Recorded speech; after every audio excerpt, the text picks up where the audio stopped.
Oi pessoal, tudo bem? Nesse vídeo curto, nesse vídeo rápido, eu queria dar as boas-vindas a todas as pessoas que de alguma forma estão envolvidas na organização e na realização das Assembleias Gerais da ABUB e da ABU Editora.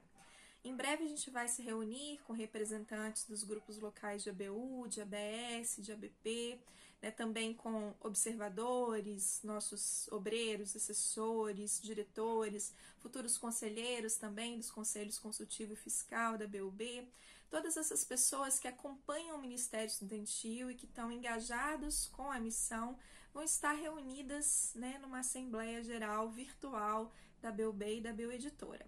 Sejam bem-vindos. Para quem está participando pela primeira vez, eu acho importante a gente explicar que as assembleias da ABUB acontecem a cada 2 anos e elas reúnem os atores das diferentes instâncias do Ministério Estudantil e é nesse espaço que são tomadas decisões que têm impacto nacional. Por exemplo, é nas assembleias que acontecem as eleições para a diretoria nacional da ABUB, também da ABU Editora. É nesse espaço que são filiados novos grupos, que são aprovados novos assessores, novos obreiros. É também nas assembleias que a gente aprova alterações nos nossos documentos base, como os estatutos, tanto da ABUB como da ABU Editora. Nas assembleias também a gente aprova as nossas contas, então é um espaço bastante importante, um espaço estratégico para o Ministério Estudantil, principalmente nas áreas de governança e de administração. Bom, em meio aos desafios da quarentena, vai ser a primeira vez que a gente vai fazer uma plenária virtual, dessa amplitude nacional, nesse contexto de pandemia e de muitas incertezas. A gente chega para as assembleias, nesse momento, afetado de diversas formas por essa experiência de distanciamento social, também com sentimentos de medo, insegurança, compartilhando luto pela perda de pessoas queridas.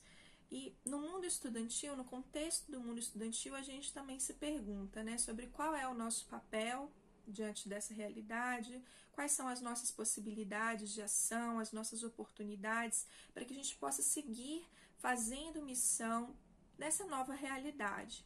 Então a gente se coloca diante de Deus, orando pelo nosso país, orando pelas nossas comunidades, pelas universidades, escolas, nesses tempos sensíveis. E Deus tem nos respondido, o Senhor tem renovado a nossa esperança, tem enxugado as nossas lágrimas, também tem renovado o nosso entusiasmo para que a gente siga servindo no Ministério Estudantil a partir de casa mesmo que seja a partir da nossa casa. E a gente tem, felizmente, experimentado novos formatos de encontros e cada vez mais surgem estratégias criativas para que a missão não pare, para que a missão continue. Há poucos dias, por exemplo, a gente concluiu o curso de formação missionária da ABUB, que teve duração de 4 semanas e representou um avanço na maneira como a gente oferece formação, capacitação, reflexão ao movimento. E um avanço também na amplitude, no alcance dessa formação. E aí eu vou aproveitar essa deixa para registrar um agradecimento especial a todos os envolvidos nessa experiência tão rica e especial do CFM, um agradecimento especial para a região Minas, os seus obreiros, que estiveram na linha de frente dessa iniciativa, que depois acabou ganhando adesão das outras regiões, de obreiros das outras regiões, e se tornou um curso de formação de alcance nacional. Eu não tenho dúvidas de que esse foi um marco muito bonito na nossa história, da ABUB, e a gente espera que esses aprendizados que nós tivemos também nos motivem a propor novas iniciativas criativas, a seguir aproveitando essas plataformas, ferramentas, tecnologias e dinâmicas de interação que os novos tempos nos trazem. Bom, e agora a gente está prestes a viver mais uma nova experiência online, a experiência das Assembleias Gerais. Vai ser a primeira vez, como eu disse, que a gente vai ter uma plenária virtual, nesse âmbito, porque no primeiro semestre a gente já teve as experiências dos conselhos regionais feitos online, e elas foram muito úteis, essas experiências, para que a gente pudesse aprender já algumas coisas, se preparar, planejar, organizar também as assembleias que vão acontecer agora nesse final de semana, nos dias 18 e 19 de julho. Só que diferente das plenárias e das discussões que são feitas no âmbito regional, as Assembleias Gerais da BUB e da ABU Editora, elas exigem algumas burocracias e formalidades a mais, né?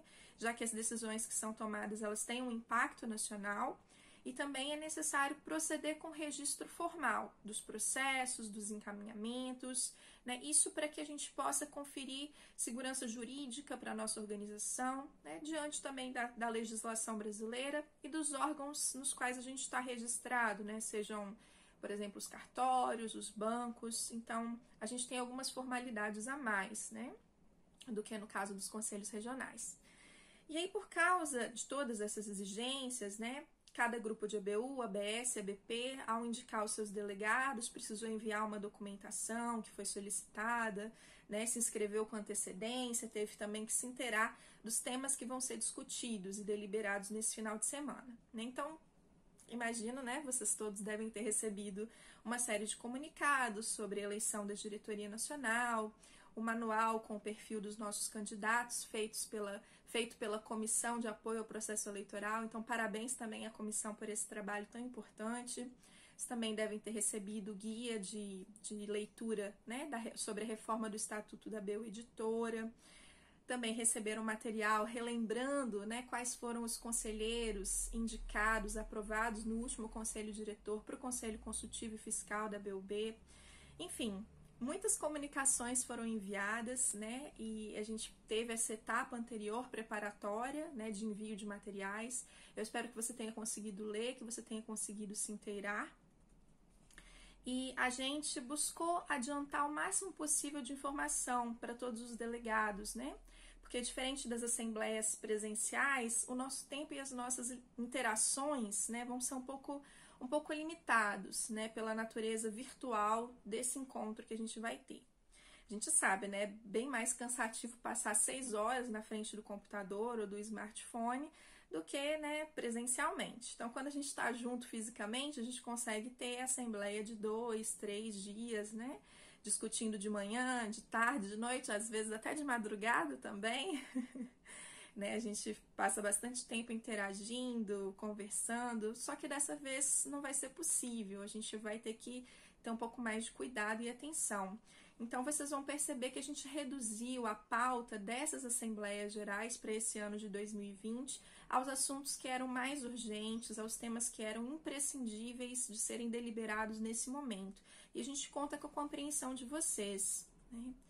Por causa das exigências legais, burocráticas e também por causa das limitações do ambiente virtual, a gente também vai ter que ter um controle bem cuidadoso em relação à verificação do quórum das assembleias, né, contagem de votos. Também a gente vai ter que estipular regras para a interação das pessoas que vão estar na plenária. E a gente pede que vocês também nos ajudem nisso, para que a gente possa ter um tempo produtivo, um tempo abençoado, de cooperação na missão estudantil, também de comunhão, né? Apesar da distância física e da impessoalidade que as telas de computador e de smartphone colocam, né?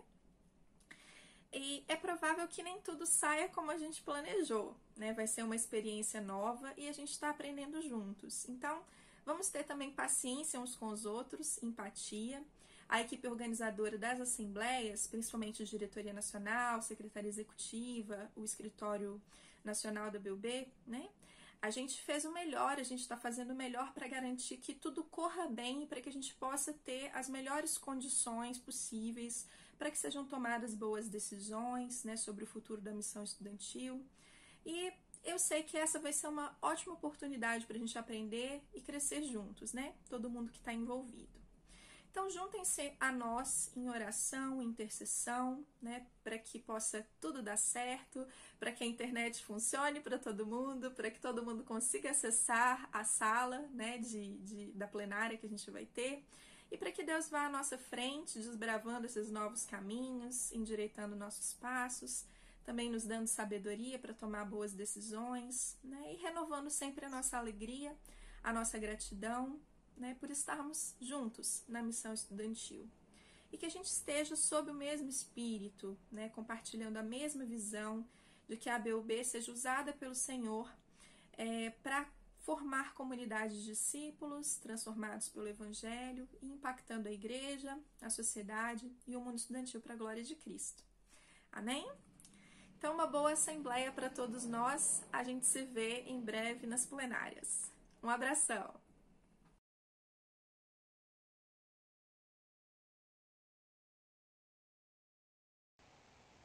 Vamos ler o capítulo 9 de Daniel? Estamos usando aqui a nova versão transformadora. Era o primeiro ano do reinado de Dário, o Medo, filho de Assuero, que se tornou rei dos babilônios. Nesse primeiro ano, eu, Daniel, ao estudar a palavra do Senhor revelada ao profeta Jeremias, compreendi que Jerusalém devia permanecer desolada por 70 anos. Então me voltei para o Senhor Deus e supliquei a Ele com oração e jejum. Também vesti pano de saco e coloquei cinzas na cabeça. Orei ao Senhor meu Deus e confessei: Ó Senhor, és Deus, grande e temível. Tu guardas tua aliança de amor leal para com os que te amam e obedecem a teus mandamentos. Contudo, nós pecamos e fizemos o mal. Fomos rebeldes contra ti e desprezamos teus mandamentos e estatutos. Não demos ouvidos a teus servos, os profetas, que falaram em teu nome.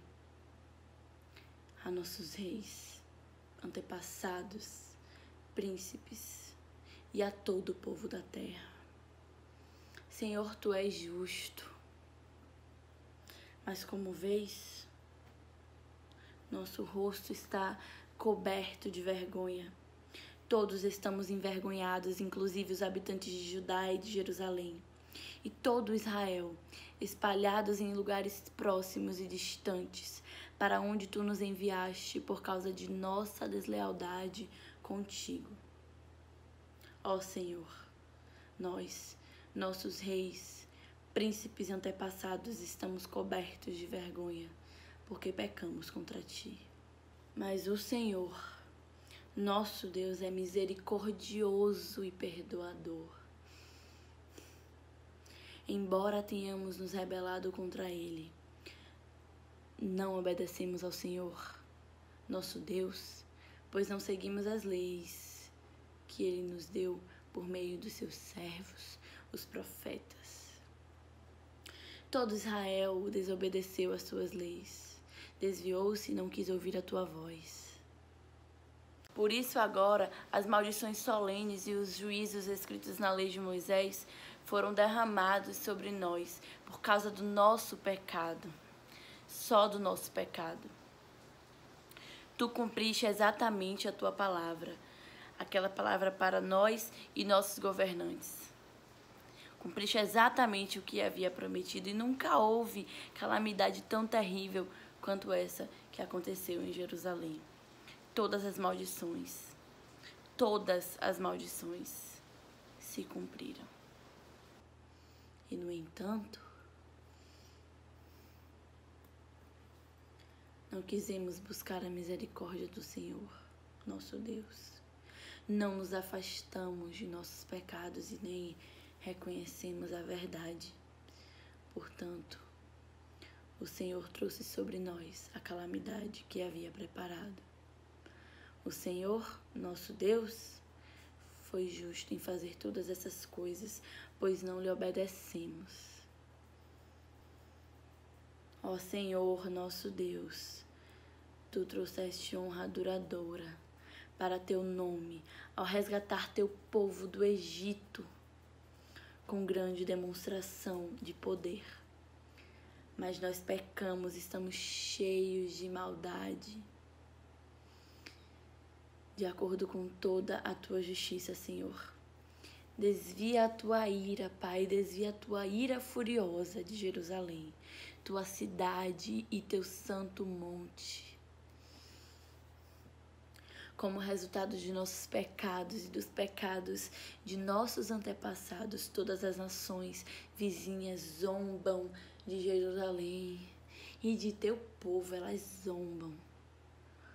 Ó nosso Deus, ouve a nossa oração, ouve a oração do teu servo, Senhor. Ouve a minha súplica, por causa de ti mesmo, Senhor. Volta a olhar com bondade para o teu santuário desolado. Ó Deus, inclina-te e ouve-me. Abre teus olhos e vê nossa desolação. Vê como nossa cidade, a cidade que leva teu nome, está em ruínas. Fazemos essa súplica. Suplicamos, não porque merecemos, mas por causa da tua misericórdia, Senhor. Ó Senhor, ouve, ó Deus, ouve, Senhor.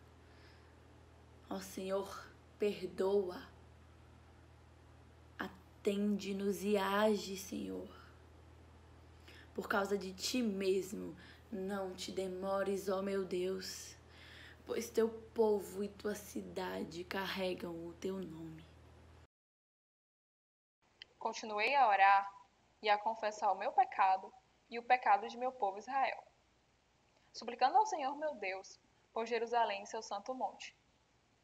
Enquanto eu orava, Gabriel, que eu tinha visto na visão anterior, veio até a mim depressa, na hora do sacrifício da tarde. Ele explicou: Daniel, vim lhe dar percepção e entendimento. Assim que você começou a orar, foi dada uma ordem. E agora estou aqui para lhe dizer qual foi essa ordem, pois você é muito precioso para Deus. Ouça com atenção para entender o significado de sua visão.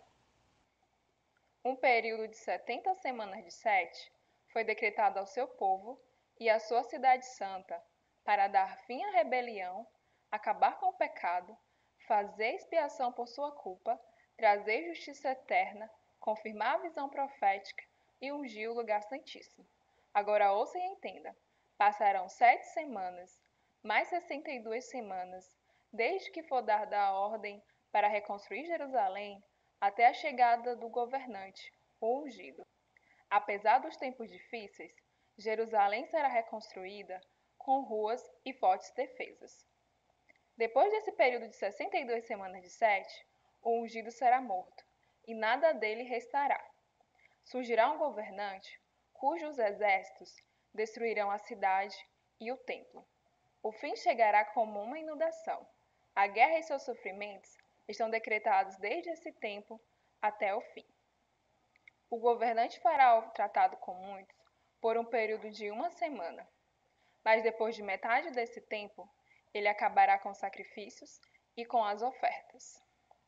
E numa parte do templo, ele colocará uma terrível profanação, até que o destino declarado para esse profanador seja finalmente derramado sobre ele.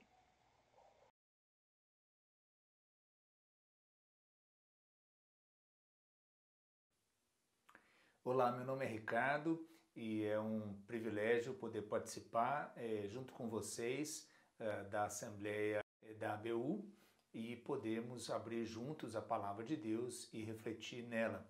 Seria muito melhor, é claro, a gente ter se reunido presencialmente e ter trabalhado todo o livro de Daniel e as outras partes das Escrituras que queríamos meditar juntos nesses dias.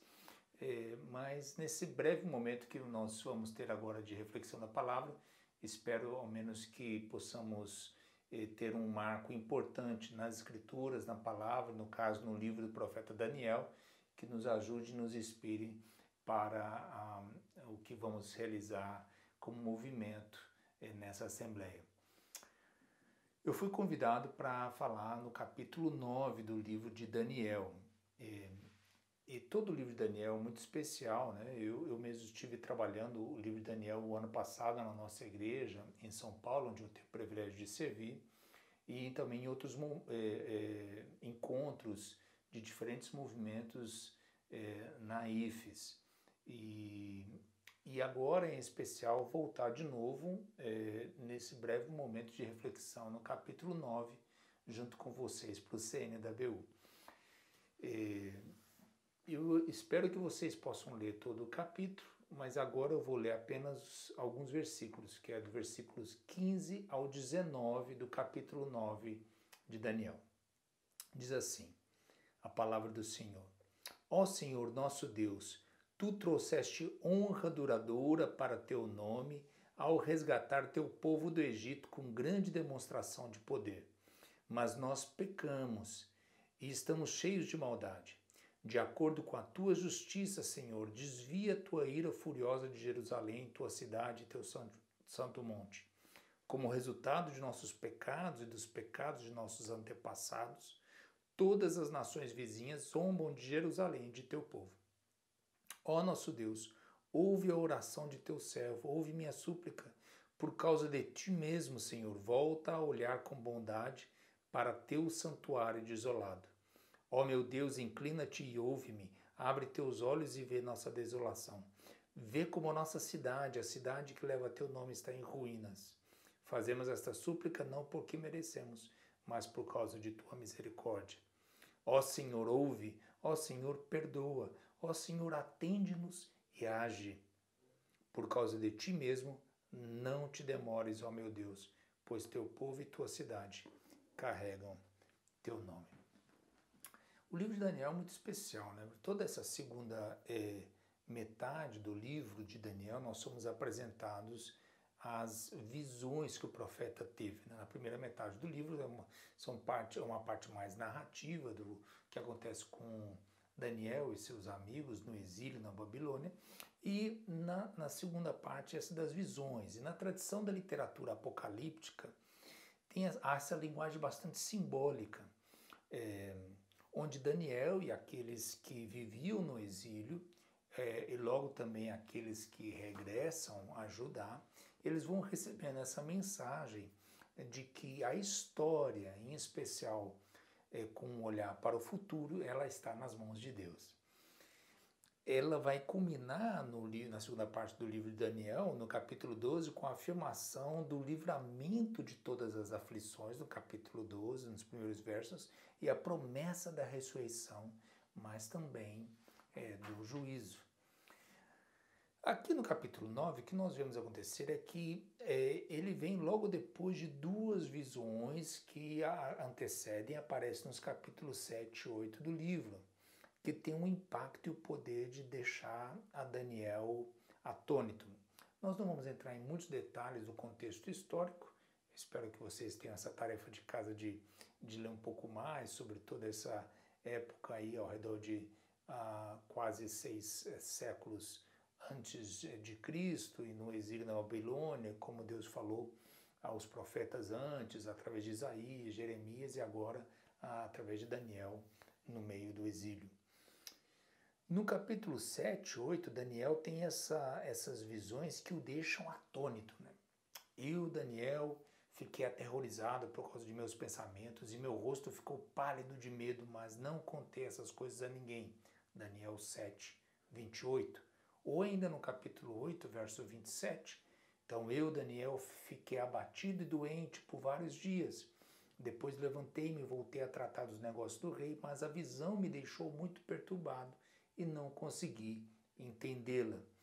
O terror, palidez, medo, tendo que lidar sozinho com algo que o aterrorizava. Não contei essas coisas a ninguém, que havia levado o profeta ao abatimento, até mesmo enfermidade. A visão também que Daniel tem o havia deixado perturbado, sem entendimento.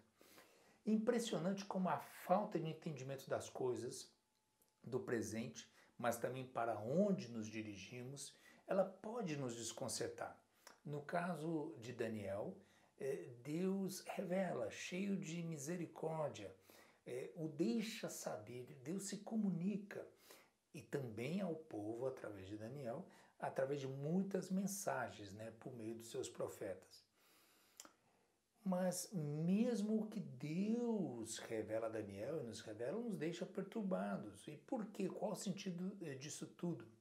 Ou por que estão acontecendo essas coisas que vemos na realidade ao nosso redor? Qual o sentido da história? Para onde iremos? Daí nós chegamos a esse momento importante do livro de Daniel, que é a oração que ele faz no capítulo 9. E também uma resposta de Gabriel à oração de Daniel. Então, como fazer sentido de tudo que está acontecendo e ainda assim afirmar nossa esperança naquele que conduz a história?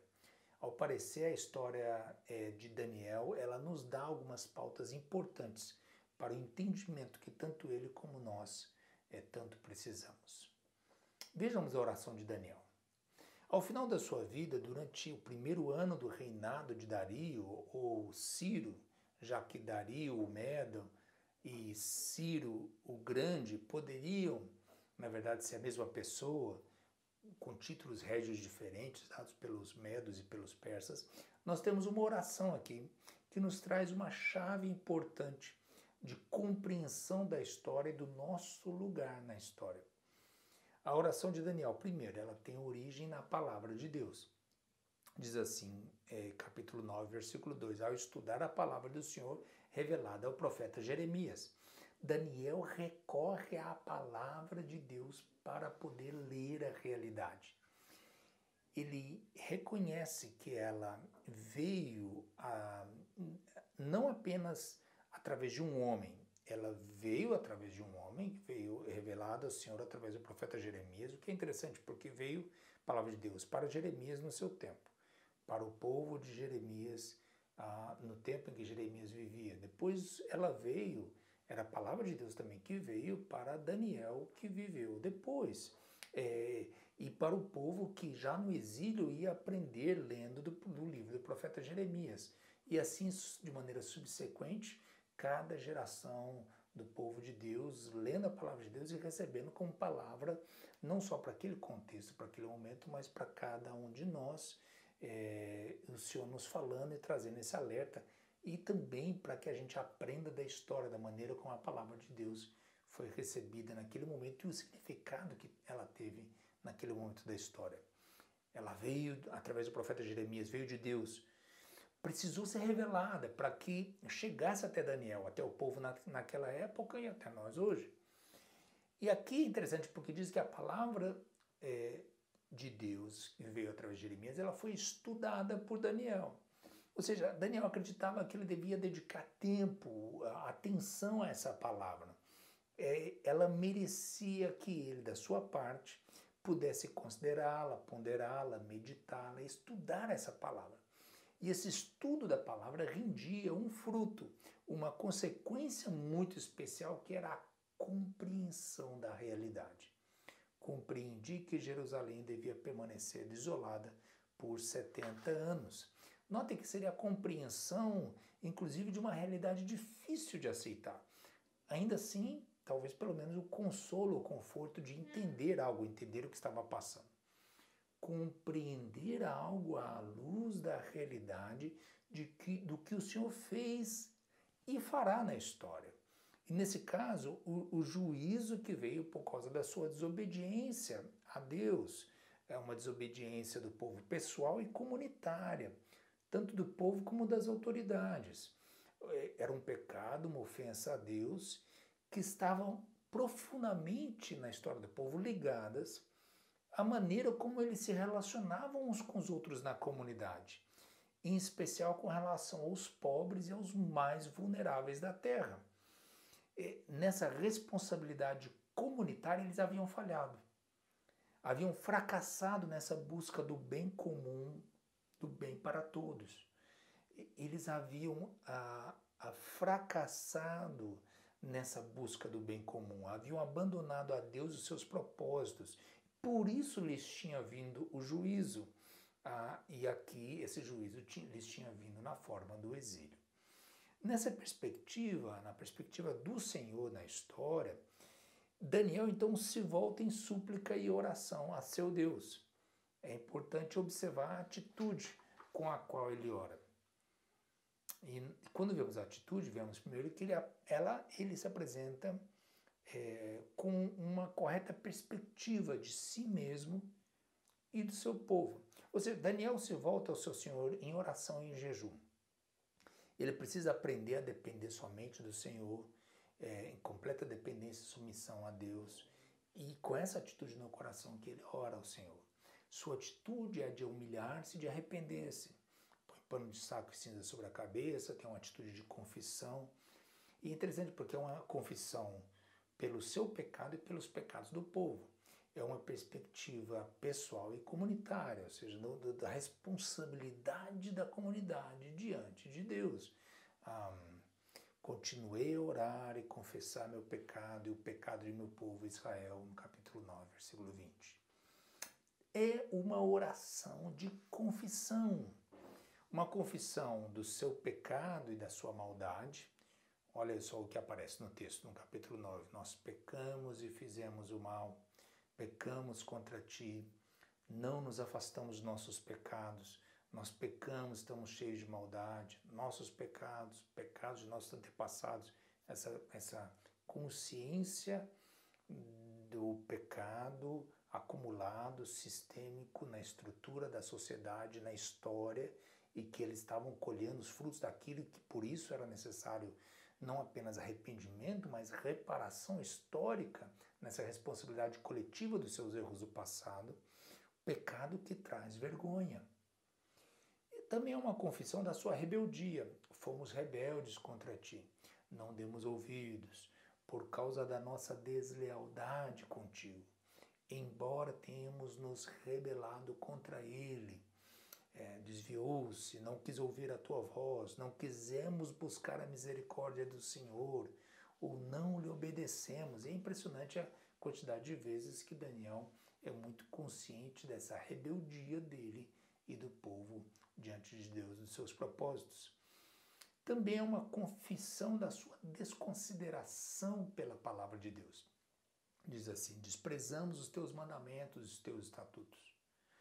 Não demos ouvidos a teus servos, os profetas, que falaram em teu nome. Não seguimos as leis que ele nos deu. Todo Israel desobedeceu às tuas leis.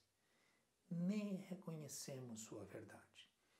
Assim, então, Daniel faz uma confissão do seu pecado, da sua maldade, da sua rebeldia, da sua desconsideração pela palavra de Deus. E ainda bem que Daniel, com isso, reconhece também de maneira correta o caráter do Deus a quem ele ora.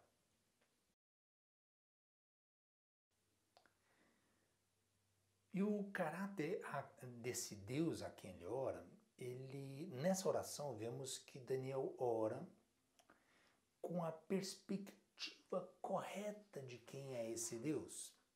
Ou seja, Daniel diz, meu Deus, e depois mais adiante, o Senhor, o nosso Deus. É tanto uma relação pessoal de Daniel com seu Deus, como uma relação do povo, da comunidade com Deus. Daniel se refere a ele como um Deus grande e temível, a quem nós respondemos com assombro e reverência, dimensão de assombro e temor diante de um Deus todo-poderoso, que também é um Deus da aliança, um Deus próximo, um Deus que buscou fazer essa aliança com o seu povo, um Deus que é fiel ao seu caráter e ao que prometeu. Tu guardas tua aliança de amor leal para os que te amam e obedecem a teus mandamentos. Ele cumpre a sua palavra. Tu cumpriste a tua palavra e fizeste conosco e com nossos governantes exatamente como havias advertido. É um Senhor justo também, por duas vezes aparece que é um Senhor com ira por causa da sua justiça. Um Deus que é também misericordioso e perdoador. Até mesmo por isso ele está sempre enviando a mensagem, mesmo a mensagem de juízo através dos seus profetas, por causa da sua misericórdia. Porque o seu desejo é a reconciliação, o perdão e a restauração. É um Deus poderoso, trazendo honra ao seu nome por sua demonstração de poder. No versículo 15, tu trouxeste honra duradoura para teu nome ao resgatar teu povo do Egito, com grande demonstração de poder.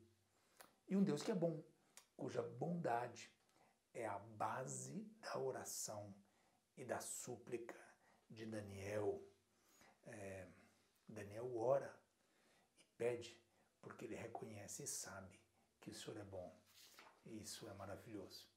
A oração que Daniel faz aqui é uma oração também, que poderíamos dizer, corajosa, com uma atitude adequada.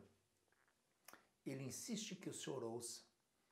ele pede que o Senhor se incline, abra seus olhos e veja, clama que o Senhor perdoe, atenda, haja. Ela traz um sentido de urgência quando Daniel diz assim, não te demores, não te demores. E se fundamenta no próprio caráter e na bondade de Deus, é por causa de ti mesmo, por causa do seu nome, por causa da sua graça, não porque merecemos, mas por causa da sua misericórdia. E vai ser uma oração contínua de confissão pessoal e comunitária. Continuei a orar e a confessar meu pecado e o pecado de meu povo. Ou seja, toda oração ela tem uma atitude muito bonita, muito adequada, que nos inspira e nos modela em nossa própria aproximação ao Senhor, em súplica, em oração.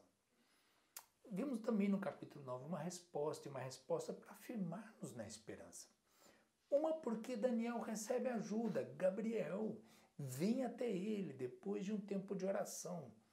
E nos diz o texto que vem para lhe dar percepção e entendimento. É muito bom isso, né? Porque é justamente aquilo que faltava ao povo, esse entendimento da realidade, e aqui é o que o enviado, o mensageiro do Senhor vem para lhe dar percepção e entendimento. Ainda assim, claro, Daniel vai continuar sendo responsável em como vai ler a realidade, como vai responder à realidade. Ouça com atenção para entender o significado da sua visão. É o alerta para Daniel. Ouça e entenda. Ou seja, ainda Daniel tem uma responsabilidade com como ele vai ler, como ele vai entender, como vai responder a isso. Em vários outros momentos, haverá essa ênfase no ouvir com atenção, para que ele possa entender. No capítulo 10 de novo, verso 11 aparece isso, uma atenção requerida a um lado e por outro essa ajuda oferecida, para que ele, Daniel, possa entender, né? De novo no capítulo 10, agora estou aqui para explicar. Daniel também é afirmado por Deus. Daniel escuta algumas vezes que ele é amado por Deus, que ele é precioso para Deus, uma vez no capítulo 9, duas vezes no capítulo 10. Pois você é muito precioso para Deus. Daniel, você é muito precioso para Deus. Não tenha medo. Ele diz, pois você é muito precioso para Deus, que a paz esteja com você. Tenha ânimo, seja forte. Na continuidade depois, no próximo capítulo. E é muito bonito com essa expressão e que tanto o mandamento como promessa tão repetida nas Escrituras, não tenha medo, e afirmando como ele é precioso, uma vida preciosa aos olhos de Deus. O terceiro ponto aqui a respeito da resposta e da ajuda que recebe Daniel é que ele recebe uma perspectiva da soberania de Deus na história.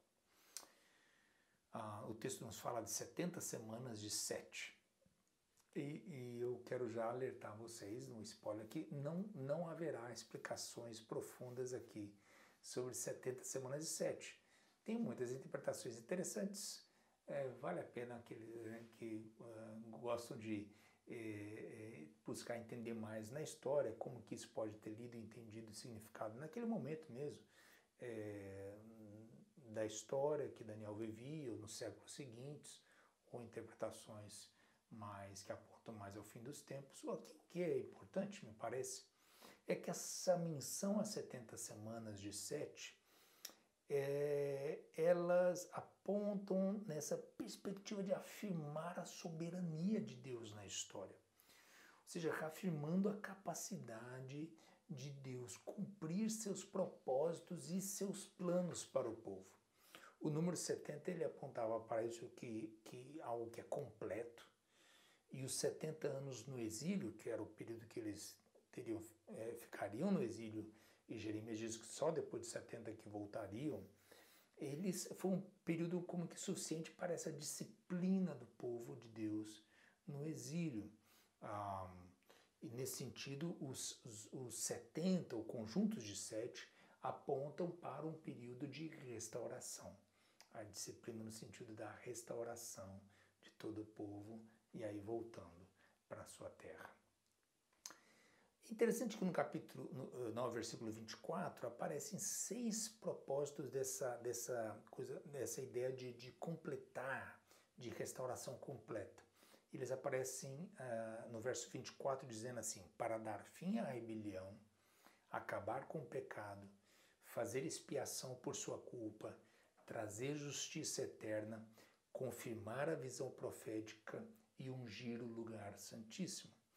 E, de uma certa maneira, esses 6 propósitos representam uma obra universal da redenção no mundo. Eles seriam como que os propósitos completos de reconciliação, de redenção, de restauração. Aí, assim, por isso aparece, né, que apesar dos tempos difíceis, Jerusalém será reconstruída. Ou no verso 27, até que o destino declarado, representando essa esperança na justiça e no ajuste final de contas de Deus. Então, de uma certa maneira, o que aparece no livro de Daniel é que felizes são aqueles que esperam e permanecem. Feliz aquele que esperar e permanecer até o fim, que é capítulo 12 de Daniel, verso 12. Aquele que esperar e permanecer até o fim, esse é feliz. Numa perspectiva em que esse esperar, ele também é chamado a perseverar, que é o verso 13 do capítulo 12. Quanto a você, siga o seu caminho até o fim. Ou seja, a espera tem a ver com perseverança, e aqueles que perseveram recebem a promessa de descanso e de ressurreição no final dos tempos. Você descansará e no final dos dias se levantará para receber a sua herança. Final do livro de Daniel. As promessas em relação ao futuro, nos livros proféticos, em todas as escrituras, mas de maneira especial nos livros proféticos, elas não servem de fuga. Não são para fugir da realidade que nós vivemos hoje. Antes, elas servem para nos afirmar em esperança. Na esperança daquilo que o Senhor completará na história. A mensagem profética, então, dessa maneira, com frequência, ela é uma mensagem que nós podemos dizer que é uma mensagem de imaginação profética. Porque ela é inspirada por Deus. E imaginação no sentido de que nós podemos agora olhar para a realidade e para o futuro e reimaginar o futuro. Nós podemos acreditar uma vez mais que as coisas podem ser diferentes. Mais do que reimaginar o futuro, nós somos convidados por Deus para participar nessa obra de reconciliação de todas as coisas na história, dando um novo formato, nova forma a esse futuro melhor que o Senhor ainda irá trazer, que o Senhor ainda irá completar no futuro. E a maneira do Senhor operar na história é através do seu povo, porque Ele escolheu fazer assim. Ele, por isso, envia as mensagens, envia a sua palavra, nos convida para estudar e meditar nela, crescemos em como entendemos a sua palavra e como respondemos a sua palavra em obediência, perseverança no mundo hoje, por onde o Senhor nos envia. Por isso é muito bonito, queridos e queridas, que esse trabalho de reconciliação e restauração de todas as coisas na história é delegado por Deus para nós. E por isso a necessidade contínua, aprendendo com Daniel no capítulo 9, que possamos confessar, reconhecer nossas culpas históricas, pessoais, comunitárias, lembrar sempre que é Deus quem faz e fará e completará a sua obra na história, e assim nós somos convidados a permanecer fiéis, afirmados nessa esperança. Que Deus os abençoe.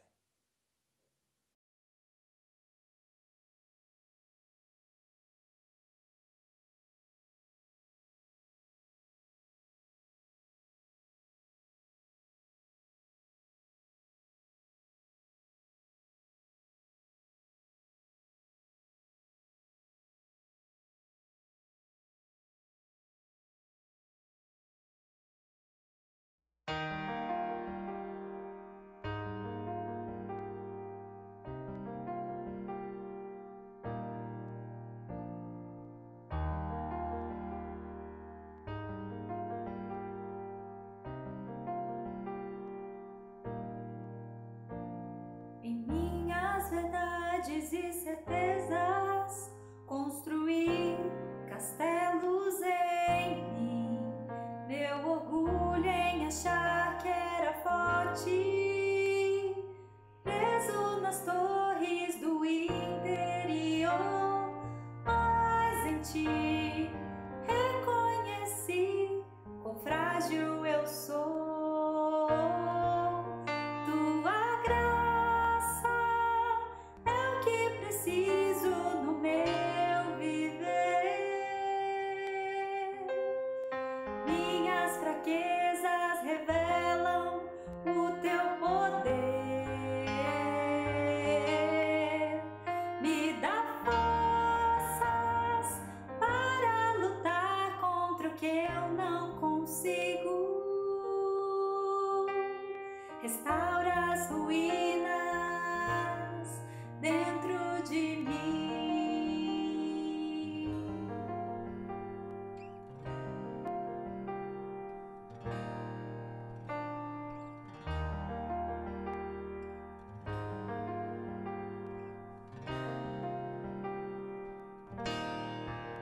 Te louvamos, eterno Criador, pois na cruz fraco se tornou. Abro mão do meu eu ao Senhor. Agora eu sigo este exemplo de amor. Só em ti eu já não vivo mais para mim. Tua graça é o que preciso no meu viver. Minhas fraquezas revelam o teu poder. Me dá forças para lutar contra o que eu não consigo. Restaura as ruínas dentro de mim. O arco dos fortes quebrado será, mas os fracos recebem tua força. O arco dos fortes quebrado será, mas os fracos recebem tua força. O arco dos fortes quebrado será, mas os fracos recebem tua força. O arco dos fortes quebrado será, mas os fracos recebem tua força. Tua graça é o que preciso no meu viver. Minhas fraquezas revelam o teu poder. Me dá forças para lutar contra o que eu não consigo. Restaura as ruínas dentro de mim. É o que preciso no meu viver. Minhas fraquezas revelam o teu poder. Me dá forças para lutar contra o que eu não consigo. Restaura as ruínas